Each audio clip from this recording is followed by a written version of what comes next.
Hi, I'm Benny, and I've dedicated my life to understanding the universe, with the hope that one day I'll get the chance to hop on a rocket and see it for myself.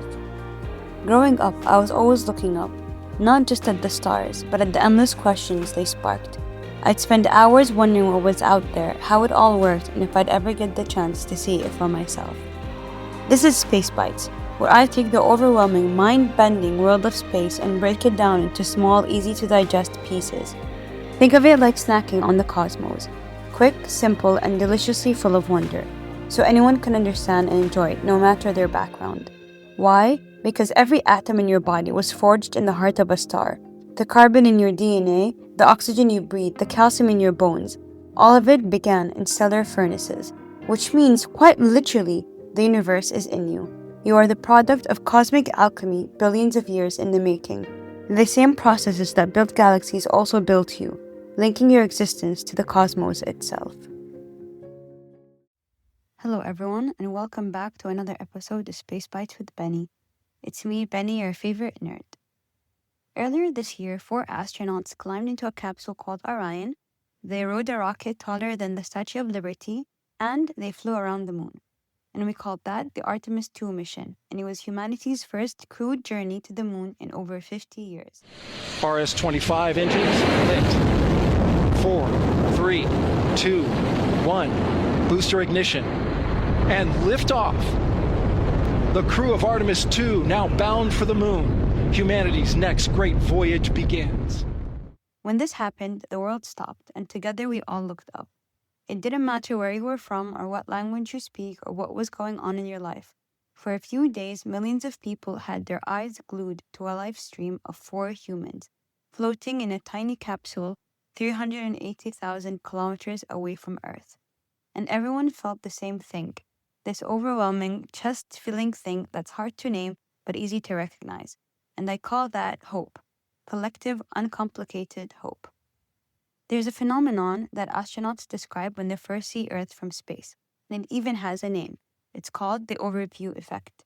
The moment you look back at the planet from the outside, something shifts in your brain permanently. Borders disappear. The things that divide us look absurd from up there. And what remains is this profound, almost painful love for the small, bright, living thing hanging in the dark that we call Earth. But explain to me what the overview effect is. You know, it is absolutely gorgeous. Overview effect is when you're looking through that cupola. It's like the bay window looking down on the Earth, and you see just that, the Earth as it exists with the whole universe in the background. You see the thin blue line of the atmosphere, and then when you're on the dark side of the Earth, you actually see this very thin green line that shows you where the atmosphere is. And what you realize is every single person you know is sustained and inside of that green line, and everything else outside of it is completely inhospitable. You don't see borders, you don't see religious lines, you don't see political boundaries. All you see is Earth, and you see that we're way more alike than we are different. Jim Lovell, the commander of Apollo 13, one of the few humans to have seen Earth from the distance of the moon, described the Earth as a grand oasis in the big vastness of space. An oasis. Not a rock, not a speck, an oasis. The one place in all that cold infinity of space where something is alive and warm. And this is how I understood what he said. That out there beyond Earth is just cold. Nothingness, silence and darkness in every direction. And that everything, every color, every warmth, every sign of life, everything that's kind of worth looking at, is down here on Earth. It means this place right here, this planet that we're living on, is the true miracle, not something out there. Yes, galaxies and stars are really cool, but so are coral reefs and northern lights and sunflowers. So this is what today's episode is about. It's kind of like a love letter to the physics of our world, to the things that when I really think about them, make me feel like everything's going to be okay.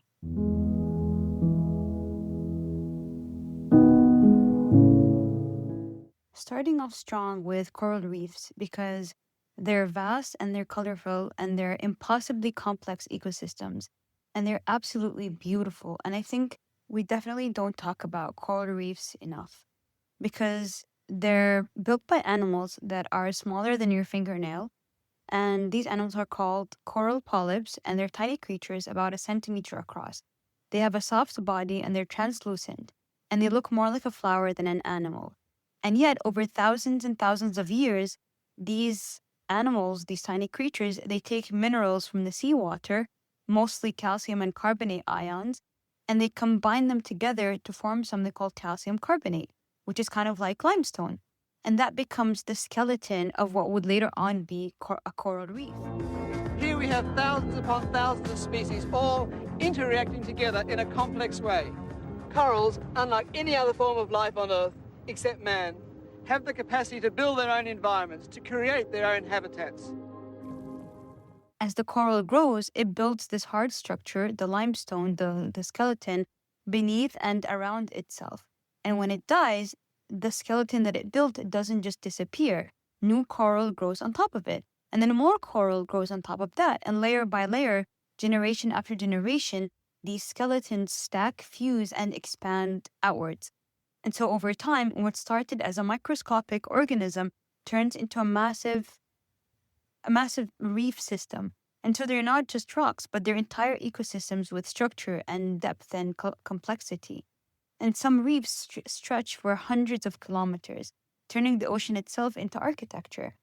And that's how something so small as the coral polyp that's the size of your fingernail ends up creating structures that are so large that you can actually see them from space, like the Great Barrier Reef, that it stretches over 2,300 kilometers along the coast of Australia. And it's so large that it has its own weather pattern and it can be seen from the International Space Station. It was built grain by grain by creatures with no brain, no blueprint, and no plan.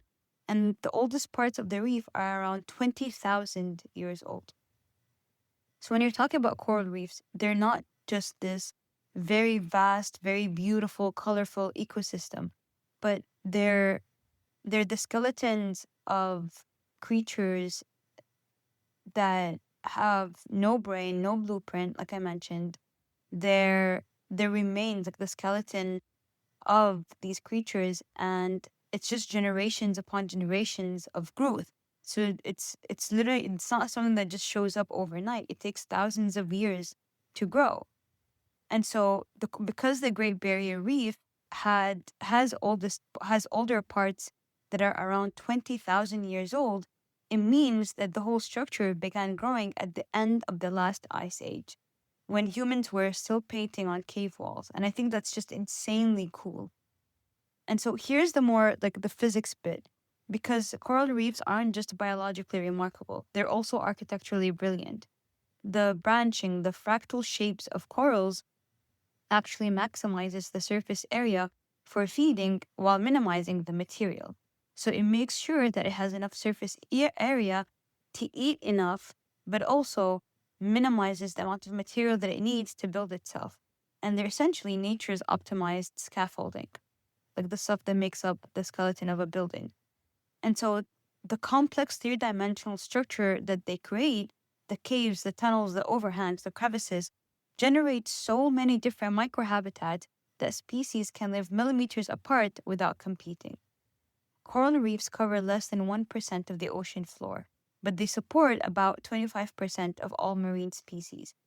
1% of the entire ocean floor, a quarter of all ocean life. And I think these numbers are staggering. They also protect us. Reef structures can absorb up to 97% of the energy from waves and storms, and so that shields hundreds of millions of people that are living on coastlines around the world. They're kind of like the rainforests of the sea, and they got there through nothing but the slow, patient accumulation of tiny efforts repeated over millennia. Coral provide a window to the past. As coral grow, their limestone skeletons form layers, similar to tree rings, that vary in composition and thickness based on ocean conditions at the time. With some coral reefs growing for thousands or even millions of years, scientists can study these layers to reveal what the Earth's climate may have been like in the ancient past. Unfortunately, climate change is putting coral's future in danger, along with the millions of species that inhabit the reefs and the 500 million people that rely on reef fish for food. And I think about this beautiful ecosystem every time I feel like what I'm doing is too small to matter. The next part is the Northern Lights, and they're one of my favorite phenomena. It's something that I dream about standing under while Iris by the Google Dolls plays in the background. But don't worry, this isn't the opening of a new Michael Bay movie. This is the journey of the polar lights. The northern and southern lights, also known as the aurora borealis and aurora australis respectively, occur when high-energy particles from the sun collide with neutral atoms in our atmosphere. The energy emitted from this crash produces a spectacle of light that mankind has marveled at for centuries. So the science behind the Northern Lights is this. The sun is not quiet. It's constantly exhaling. It breathes out a stream of charged particles, and we call this solar wind. It's a mix of electrons and protons racing through space at anywhere between 400 and 800 kilometers per second. So hundreds of kilometers every second continuously, and it's the sun that's breathing all of this out. When the stream reaches Earth, about 2 to 3 days after leaving the sun, our planet's magnetic field is waiting. Or rather, the magnetosphere, which is this very large invisible bubble that's carved out by the Earth's magnetic field. So this field is generated deep beneath your feet in the outer core, where molten iron and nickel are constantly moving, and this is at the center of the Earth. That motion, that churning of molten iron and nickel creates electric currents, and those currents generate a magnetic field that extends tens of thousands of kilometers into space. But it isn't symmetrical. The solar wind, the wind that's being exhaled by the sun, compresses the side facing the sun into a blunt protective shield called the magnetopause, which means the opposite side, the one that's not facing the sun, stretches into a vast elongated structure known as the magnetotail. So, tail. Think of it like a windsock being blown back by a constant gale. Before the solar wind even reaches this boundary, it forms a bow shock, similar to the wave that builds in front of a boat moving through water. Here, the supersonic solar wind slows abruptly, heating up, and it becomes more turbulent. And this is the cool part, the magnetosphere, this bubble of magnetic field around the Earth, doesn't just passively block the solar wind, it interacts with it. So the charged particles from the sun, that are mostly electrons and protons, spiral along the magnetic field lines. Some are deflected cleanly around Earth, while others become temporarily trapped, and they form structures like the Van Allen radiation belt. And in certain conditions, especially during solar storms, some particles are funneled towards the poles. And near the poles, magnetic field lines dive into the atmosphere. Incoming solar particles follow these lines like rails, they crashing into oxygen and nitrogen atoms high above the Earth's surface. And so these collisions transfer energy, they excite atoms, which then release that energy as light. And that's what you see as the aurora, the shimmering green, red, and purples dancing across polar skies. And it's not just beautiful, it's a visible trace of a cosmic battle happening above us. So without the magnetic protection, Earth would have been exposed directly to solar wind, and over long timescales, this would have affected us enormously. The solar wind is capable of stripping away atmospheric particles, especially lighter ones like hydrogen. This process is called atmospheric escape, and it's not hypothetical, it's already happened to Mars. So Mars once had a thick atmosphere and liquid water on its surface, but unlike Earth, it lost its global magnetic field billions and billions of years ago, likely because its core cooled and stopped generating the dynamo effect. So the core, the one that has all the churning like iron and nickel, cooled down, and it wasn't moving around anymore, and so that stopped generating the dynamic effect. And so without a protective magnetosphere, the solar wind interacted directly with the Martian atmosphere, so gradually eroding it. And today, Mars has only about 1% of Earth's atmospheric pressure. So water cannot remain stable on the surface, and the planet is cold, dry, and exposed to intense radiation.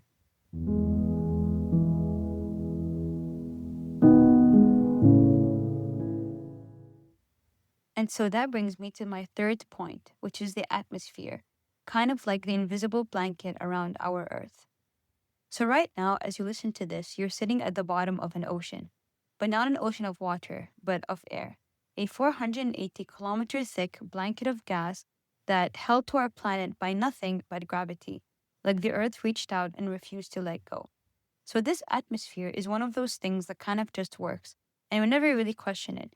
It blocks ultraviolet radiation from the sun, the kind that would otherwise shred our DNA.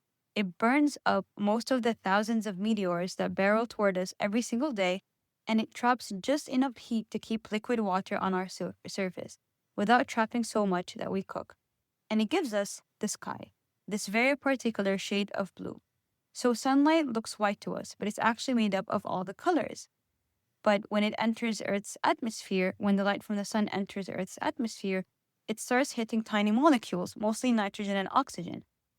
When light from the sun hits these molecules, it changes direction. So instead of continuing in a straight line, it gets redirected at different angles. And that's what scattering means. It's when light from one direction gets spread out across many directions. So those molecules don't treat all colors equally. Shorter wavelengths, like blue and violet, get scattered much more than longer wavelengths, like red. So instead of sunlight just coming straight down from the sun, it gets redistributed throughout the entire sky. Blue light ends up coming at your eyes from all directions, not just from where the sun is.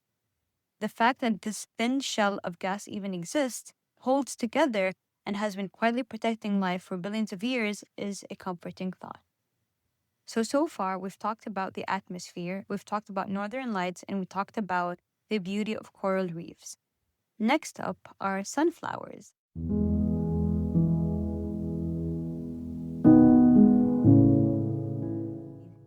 And because they happen to be my sister's favorite flower.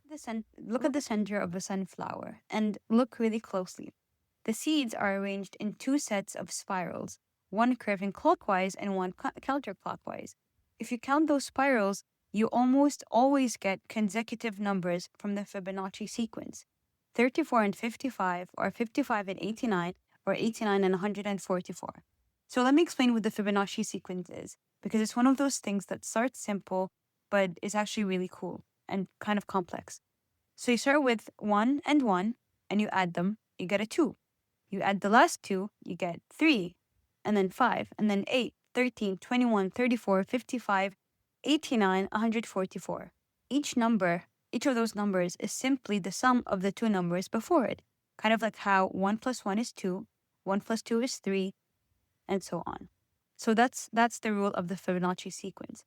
And so this sequence, discovered by a 13th century Italian mathematician, keeps appearing everywhere in the natural world. Indeed, the person we call Fibonacci was actually named Leonardo of Pisa, and these numbers appear in his book, Liber Abaci, which taught the Western world the methods of arithmetic that we use today. In terms of applications, Fibonacci numbers appear in nature surprisingly often. The number of petals on a flower is typically a Fibonacci number, or the number of spirals on a sunflower or a pineapple tends to be a Fibonacci number as well. In fact, there are many more applications of Fibonacci numbers, but what I find most inspirational about them are the beautiful number patterns they display. In the spiral of a nautilus shell, in the branching of tree limbs, in the arrangement of leaves around a stem, in the scales of a pine cone, in the spiral arms of certain galaxies. And if this doesn't completely blow your mind, then I think you need to replay that last part, because this is one of the most interesting things about nature and about symmetry and about how you can really see the physics and the math that you learn in a classroom in the nature around us. But why does this happen? Why do you see the same arrangement of numbers in tree limbs and in galaxies and the arrangement of leaves around the stem? Why do we keep seeing this? And so here's where the physics comes in. A sunflower grows new seeds from the center outwards. Each new seed appears at a fixed angle relative to the last one. And the angle the plant uses, the one it has arrived at through millions of years of evolution, is approximately 137.5 degrees. And this is called the golden angle. So why is it 137.5 degrees specifically? Because it's derived from the golden ratio, an irrational number, approximately 1.618, that has a very special property. It's the most irrational number that ever existed. What I mean by this is this. It's the number that is hardest to approximate with simple fractions. And that matters because if you used a rational angle meaning one that could be expressed as a simple fraction, your seeds would eventually line up in straight rows and they would leave gaps in between. But when it's 137.5 degrees specifically, then they never line up. It never repeats. It keeps distributing seeds into empty space indefinitely with almost zero wasted room. Because I mentioned the golden ratio, I'll very quickly explain what it is. So it's a special proportion, about 1.618, where things just look naturally balanced to the human eye. And like I mentioned before, you see it in nature, like spirals in shells and patterns in plants, and so it also shows up in the Fibonacci sequence. People use it in art and design to create harmony or symmetry, and it's more of a helpful guideline than a rule for beauty. The sunflower stumbled onto this mathematically optimal solution to the problem of packing, not through intelligence, but through design, through natural selection slowly filtering out every other approach over millions of generations until the perfect one remained. And the consequence of using that angle, repeated over and over as the flower grows, and you naturally produce Fibonacci spirals. The mathematics that emerges from this geometry. The geometry emerges from that angle. The angle emerges from physics and evolution. The sunflower obviously didn't learn mathematics, but it didn't need to. Mathematics was always already there, built into the structure of space itself, waiting for life to find it. And this is why I like to say that mathematics is the language of the universe, because of things like sunflowers. And I find that wonderful beyond words, that a flower, a single ordinary flower growing in a field, turning its face towards the sun, is tracing a deep pattern into the universe. Not because it was told to, but because it chose to. Because the universe arranged things so that the most efficient path and the most beautiful pattern are the same path. And so this is one of the things that keeps me up at night in the best way possible.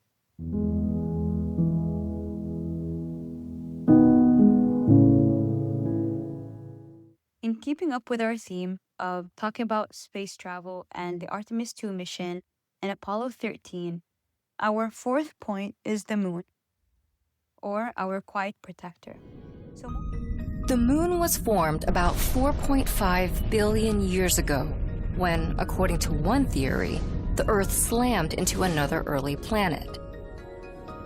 Debris from this collision began to orbit Earth and accumulated, forming today's moon. The moon is the fifth largest natural satellite in the solar system, with a diameter just under the width of China.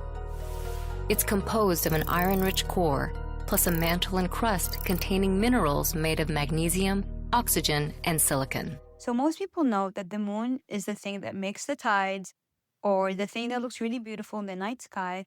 But I'm going to tell you something that the moon does that you might not know about, and it's that it protects us. So Jupiter is enormous. More than 1,000 Earths could fit inside of it. And its gravity is so powerful that it acts like a cosmic vacuum cleaner, capturing or deflecting many asteroids and comets that might otherwise make their way toward the inner solar system and so towards us. But the moon plays its own role too. Just like how Jupiter kind of also acts as a cosmic vacuum cleaner, the moon, over billions of years, has absorbed countless impacts that could have hit Earth.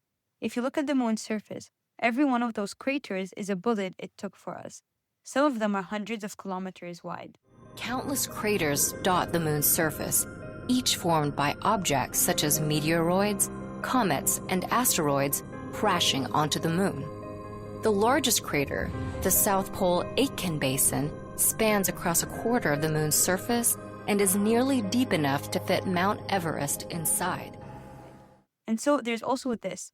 The moon stabilizes Earth's axial tilt. Without it, our planet's axis would wobble chaotically over tens of millions of years, and it would swing wildly between extremes that would make stable climate nearly impossible. The moon has been our quiet, cratered companion for 4.5 billion years. And just like the coral reefs, it doesn't really ask for anything. It just holds things steady. And that's also another thing that I find remarkable. that we have a guardian written into the very architecture of our solar system. When talking about our solar system, it's very difficult not to talk about stardust and how it literally makes us up. And I usually save this one it's one of my favorite facts to share with people. So every atom heavier than hydrogen and helium was forged inside of a star. From the carbon in your body, which is in your every cell, in your DNA, in the neurons firing as you listen to this podcast right now. All of that was made in the core of a star that lived and died before our sun was even born. The iron in your blood, made in a stellar core during a supernova, one of the most violent events in the history of the universe. And then it's scattered across space. The calcium in your bones, the oxygen in each one of our breaths, the phosphorus in your DNA, all of it is basically star stuff. When a massive star exhausted its fuel and exploded, it didn't just die. It seeded the universe with the building blocks of chemistry and biology and of you. The astrophysicist Carl Sagan said it best. We are a way for the cosmos to know itself. The universe made stars, stars made atoms, and atoms made you. And now you're sitting here aware of all of it. And this isn't a small thing, and it's not a small fact. It's one of the most astonishing ones I know. And last but not least, we're going to talk about rainbows. So a rainbow happens when sunlight enters a water droplet. It bends as it goes in and reflects off of the inside, and then it bends again as it leaves. So sunlight looks white to us, but like I said before, it's actually made up of all the colors.